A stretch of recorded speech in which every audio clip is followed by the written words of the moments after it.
Ladies and gentlemen, if there's one thing we all must realize on the journey to success, it's this. Your environment shapes your destiny. You don't rise in life by accident.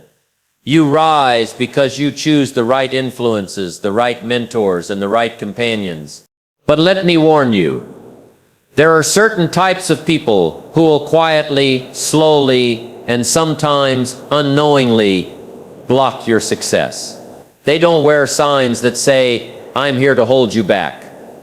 No, they show up in your daily life, your friends, colleagues, even family, and unless you recognize them, you may never break free. So today I want to share with you the 3 types of people you must be cautious of if you want to think like Jim Rohn and walk the path of success. 1. The complainers, though. These are the people who see a problem for every solution. They live in a world of excuses, always telling you why something can't be done. Now don't misunderstand me. Sometimes we all vent, but complainers live there. They build a permanent home in negativity, and if you spend too much time with them, you'll find yourself complaining too about the job, the government, the economy, the weather. Jim Rohn once said, "You are the average of the 5 people you spend the most time with." If 3 out of 5 are chronic complainers, guess what? You've joined the club without even realizing it. If you want success, you can't sit around the campfire of complaints. You've got to rise above it. Solutions, not complaints. Build fortunes. You know, one of the most dangerous groups of people you can ever let into your life are the complainers. The complainers are those individuals who live every day as if the universe has conspired against them. Nothing is ever good enough. The weather's too hot or it's too cold. The job doesn't pay enough. The boss doesn't respect them. The traffic is terrible. The bills keep piling up, and on it goes. Their entire life is one long recital of grievances. And here's the thing, you might think, well, that's just how they are. It doesn't really affect me. But my friend, you'd be wrong. Spending enough time with complainers will quietly condition your own mind to start echoing their language, and eventually their attitude becomes yours. Jim Rohn used to say, "You are the average of the 5 people you spend the most time with." And I'll tell you, if you surround yourself with 5 people who are constantly complaining, constantly negative, constantly finding problems instead of solutions, then you too will become the 6th complainer. You won't even notice the transformation happening. It's slow, subtle, invisible at first.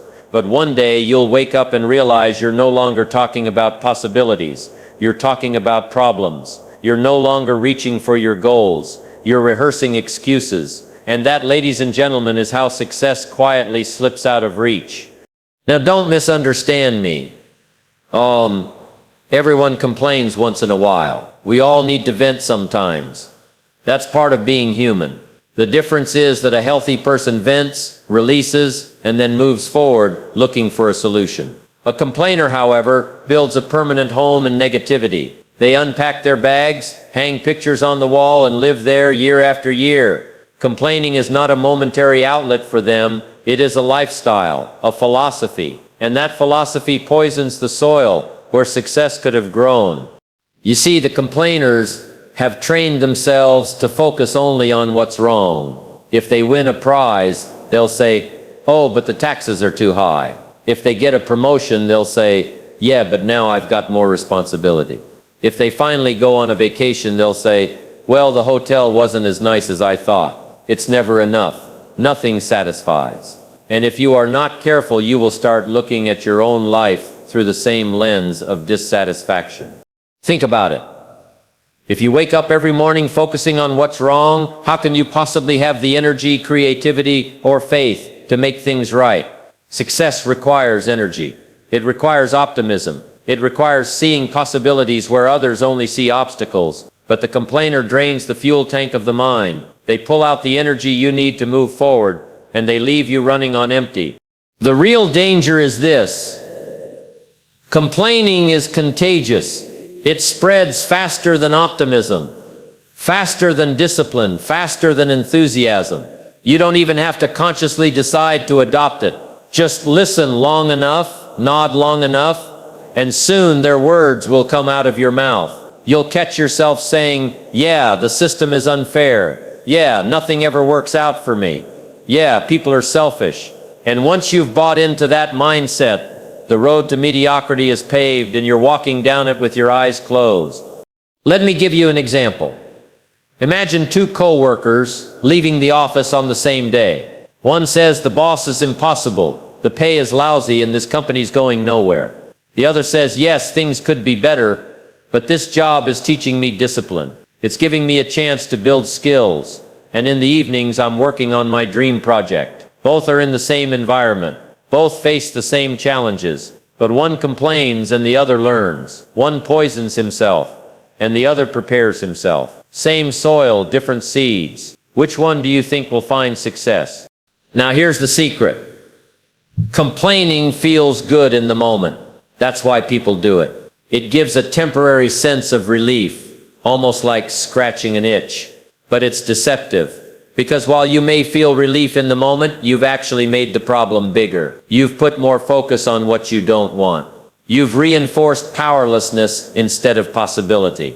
And every time you complain, you strengthen the mental habit of finding what's wrong instead of building what's right.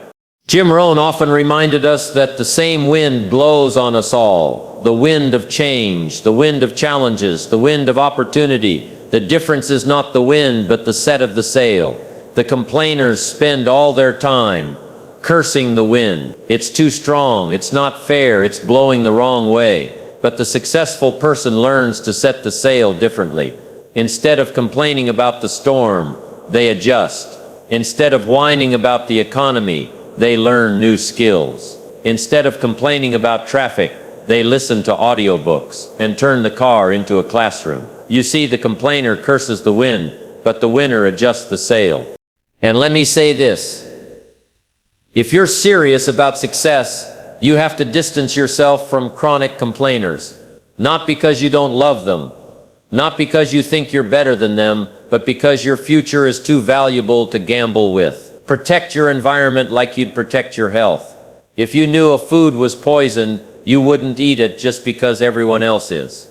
In the same way, if you know complaining is poisonous, why consume it just because the people around you are serving it? Now, some of you may be asking, but what if my close friends or even family members are the complainers? And that's a fair question. You may not be able to cut them out entirely, but you can limit your exposure. You can choose how much of their voice you allow to echo in your mind. You can decide that when they start pouring out negativity, you won't drink from that cup. You'll nod politely, but in your own heart, you'll keep your vision alive. Because remember, it's your future that's at stake. I'll never forget something Jim Rohn said. Complaining is like bad breath. You notice it on others long before you recognize it on yourself. That's why self-awareness is so important. Don't just be alert to the complainers around you, be alert to the complainer within you. Catch yourself when you start rehearsing excuses. Catch yourself when you start focusing only on what's wrong. Ask, am I building a solution or am I feeding the problem? Ladies and gentlemen, complaining doesn't change the weather. It doesn't raise your income. It doesn't strengthen your character. And it doesn't move you closer to your goals. It only steals the energy you could be using to actually change your life. Every moment spent complaining is a moment wasted. Every sentence of complaint is a brick taken away from the house of your dreams. So here's my advice. Instead of complaining, practice gratitude. Instead of saying the job doesn't pay enough, say thank you for the skills this job is teaching me while I build my future. Instead of saying the economy is bad, say thank goodness I live in a time where opportunities still exist if I'm willing to learn. Instead of saying I can't believe this happened to me, say I believe this happened for me to make me stronger, wiser, sharper. Gratitude flips the script. Where the complainer sees only obstacles, gratitude reveals opportunities. So my challenge to you is simple. For the next 30 days, refuse to complain. Not about the weather, not about traffic, not about your job, not about your family. Replace every complaint with gratitude and watch how your perspective shifts. you'll find more energy, more solutions, and more confidence rising up inside you, because complaining closes the door to success, but gratitude opens it wide. Remember, the complainers will always exist. They'll always find something wrong with the world. But you don't have to join them. You don't have to let their negativity define your future. Choose a different path. Choose to rise above. Choose to be the kind of person who sees possibilities, not problems. And if you can do that, I promise you success will be waiting on the other side. 2. The dream killers who? These are the ones who look you straight in the eye and say, be realistic. Don't aim so high. Why risk it? They are not bad people. In fact, many are well-meaning. Some are family. But here's the danger. They impose their limitations on your potential. When you say, I want to start a business, they reply, most businesses fail. When you say, I want to get fit, they say everyone quits after 3 weeks. When you say, I want to read 100 books this year, they laugh. Who has that kind of time? Friends, never allow someone who gave up on their dreams to talk you out of yours. Protect your vision like a treasure chest, because once it's stolen by doubt, it's very hard to get back. As Jim Rohn would tell us, Don Stett asked why the wind blows. Ask how to set the sail. The second group of people who can quietly block your success are the dream killers. Now, when I say dream killers, I don't necessarily mean evil people who wake up in the morning with the intention of destroying lives. No, most of the time they are ordinary, often well-meaning individuals. They might be your friends, your family, even your closest loved ones. And that's what makes them so dangerous, because they don't attack you with a sword. They attack you with a word. They don't shatter your dreams with violence, but with doubt. The dream killer is the one who looks you straight in the eye and says, be realistic. They say it with authority, as if realism has ever built skyscrapers, launched rockets, or created billion-dollar businesses. The dream killer is the one who tells you, don't aim so high, you'll only be disappointed. They mean well, of course. They think they're protecting you from failure, from risk, from embarrassment, but in reality, they're not protecting you at all. They're paralyzing you. See, every dream starts fragile. When an idea is first born in your heart, it's like a little flame. It's small. It's delicate. It can easily be blown out. That's why you must guard it. Because the first words you hear about that dream can either fan the flame or snuff it out. And dream killers, with just a sentence or two, can turn your burning vision into cold ashes. Imagine a young person saying, I want to be an author. I want to write books that inspire millions. A dream killer laughs and says, do you know how hard it is to get published? Do you know how many writers starve? Be realistic. The dream dies a little right there. Another says, I want to start a business. The dream killer replies, most businesses fail in the first year. Don't waste your time. Another says, I want to become a musician. The dream killer says, that industry chews people up and spits them out. Why bother? Each time the dream weakens. And here's the irony. Most dream killers are not malicious. They are projecting their own failures onto you. They once had a dream. They once had ambition, but they gave up. Maybe life knocked them down. Maybe they never had the courage to try. Maybe they let fear win. And now, rather than admit that they settled, they disguise their surrender as wisdom. They say, I'm just being realistic. But the truth is, they've given up. And they want you to give up too, because your courage reminds them of their cowardice, and your hope reminds them of their resignation. Jim Rohn used to say, don't let someone who gave up on their dreams talk you out of yours. Isn't that powerful? Because that's what's happening every day. People who once believed, who once wanted, who once dared to reach higher, are now walking around in the disguise of dream killers, handing out discouragement like candy. And unless you recognize them, you'll swallow their poison and think it's wisdom. Now let me tell you a story. Years ago, a man named Walt Disney had a dream to build a theme park unlike anything the world had ever seen. A place where imagination ruled, where children and families could escape into wonder. He went to 302 banks. Let me repeat that, 302 banks asking for financing. And guess what? Every single one of those banks told him no. That's 302 rejections. If Walt Disney had listened to the dream killers, Disneyland would not exist today. Think about that. Millions of children's laughter, billions of memories gone. If he had surrendered to the dream killers, but he didn't.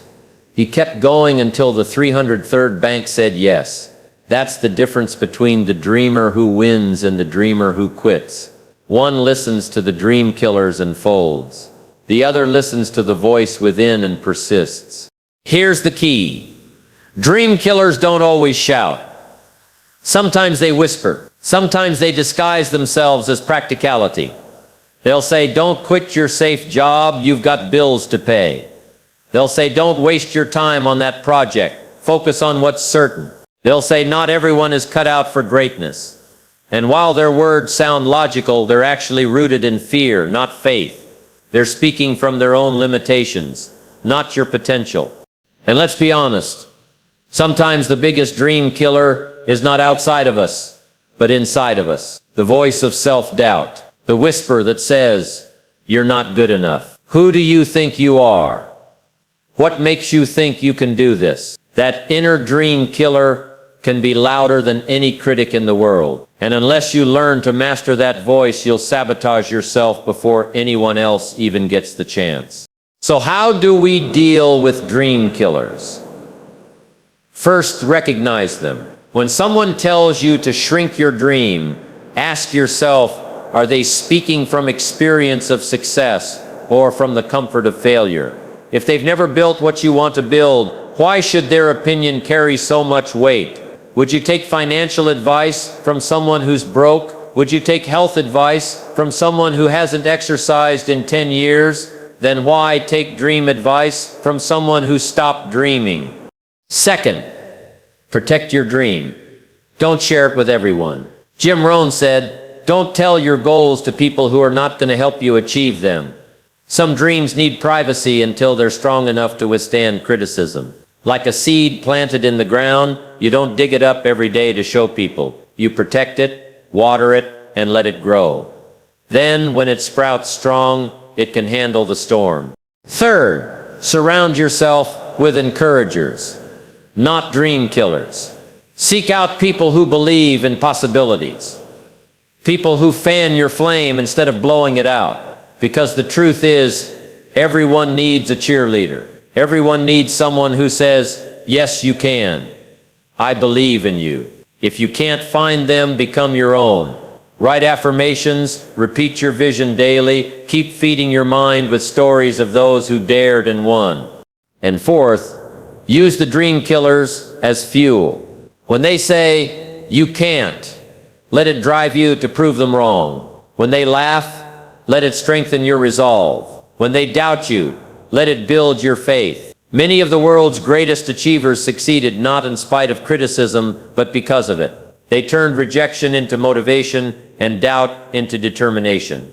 Let me remind you, my friends, every invention, every business, every breakthrough in history was once ridiculed.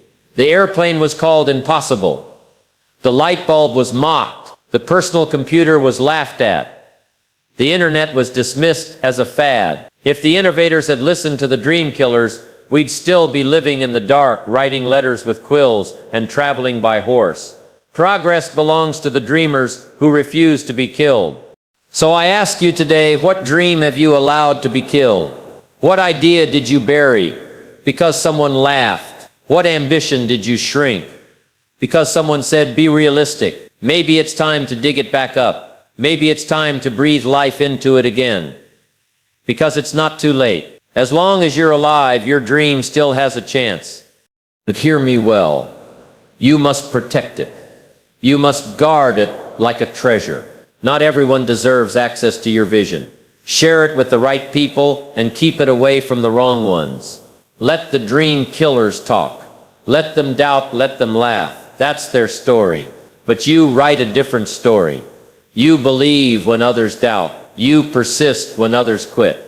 You act when others hesitate. At the end of the day, it's your life. It's your dream. And the only permission you need to pursue it is your own. Don't let someone else's fear become your future.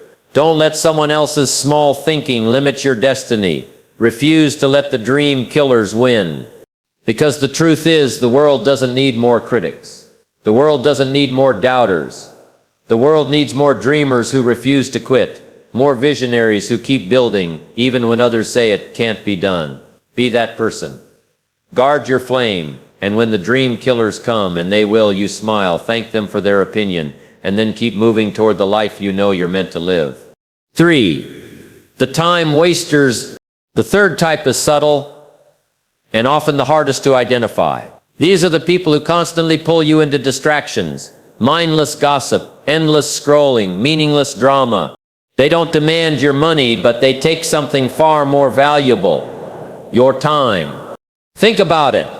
Every hour you spend entangled in their distractions is an hour not spent on building your skills, your health, your business, your relationships. Time wasters don't always look dangerous. They might be funny, entertaining, or easy to be around. But remember, every small distraction compounds into a big delay in your success. If you want to live like Jim Rohn, you must learn to say one powerful word: no. No to wasted evenings. No to useless gossip. No to the habits that eat your destiny. The third group of people who quietly block your success are the time wasters. Now, this group is tricky because they often don't look dangerous at first.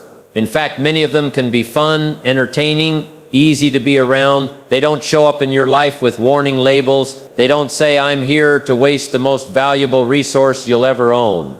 No.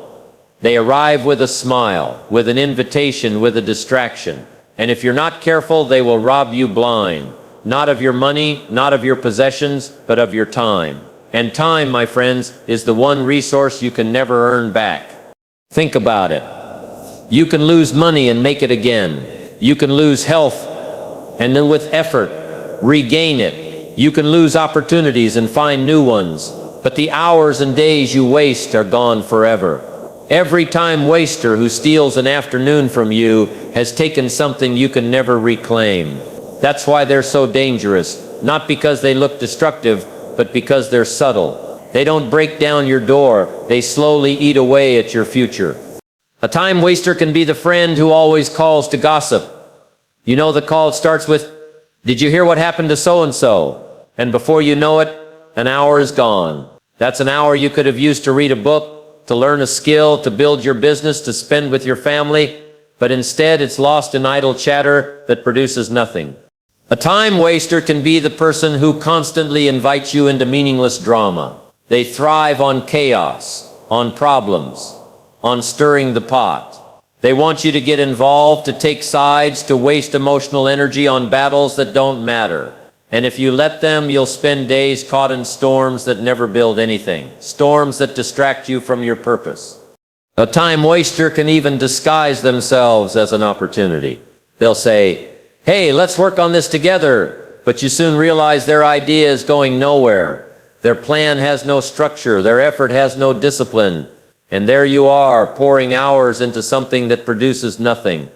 But here's the truth. Time wasters aren't always people. Sometimes they're habits. Sometimes they're the endless scrolling through social media, the binge watching of shows that add nothing to your growth.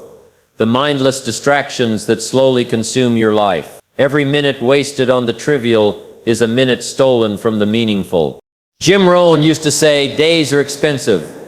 When you spend a day, you have one less day to spend. So be careful how you spend it. Isn't that powerful? Because it reminds us that our time is like a bank account with a limited balance. You don't know how much you have left, but you do know this. Every withdrawal matters. And time wasters will drain your account faster than anything else. Let me paint a picture for you. Imagine you have a bucket of water. That bucket represents your time, your energy, your life. Now, if you're focused and disciplined, you'll pour that water where it matters, into your family, into your growth, into your dreams. But the time wasters come along and poke little holes in your bucket. They don't dump the water out at once. They let it drip, drip, drip. A conversation here, a distraction there, a wasted afternoon, a meaningless argument. And one day you look and the bucket is empty. Not because you poured it where you wanted, but because you let others drain it without your permission. Now let's be fair. Rest and recreation are not time wasting. In fact, they are essential. Rest recharges the body. Leisure refreshes the mind, and joy strengthens the spirit. But there's a difference between intentional rest and mindless wasting. Rest has purpose. Wasting has none. Rest leaves you stronger.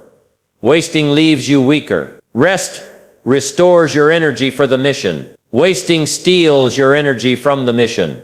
So how do we deal with time wasters? First, we must become aware. Most people don't realize how much time they're losing. They say, it's just a quick call. It's just one episode. It's just a few minutes online. But those minutes add up. A few wasted minutes a day becomes hours a week, days a month, and months a year. That's how lives are lost.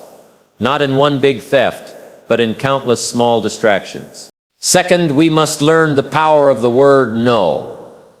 This may be one of the hardest words for some of us to say, but it's one of the most liberating. You have to learn to say, no, I can't make it tonight. No, I'm not interested in that drama. No, I don't have time to gossip. No, I won't waste another hour on this meaningless pursuit.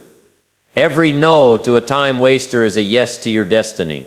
Third, we must set boundaries. Time wasters thrive where there are no fences.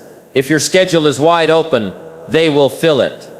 If your attention is unguarded, they will take it. Boundaries are how you tell the world, my time matters. Block off hours for work, for study, for family.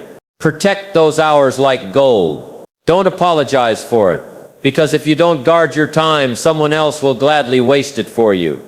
Fourth, we must replace wasting with investing. Don't just say no to gossip. Say yes to growth. Don't just avoid distraction. Pursue development. Fill your life so full of purpose that the time wasters have no room left. Read books, take courses, exercise, build, create. Invest your hours in things that multiply your life. Let me give you a sobering thought. Someday, all of us will look back on our lives. We'll look at how we spent our days, how we invested our years, and I guarantee you, no one will say, I wish I had wasted more time. I wish I had scrolled more. I wish I had argued more. I wish I had spent more evenings in meaningless chatter. No one will say that, but many will say, I wish I had used my time better.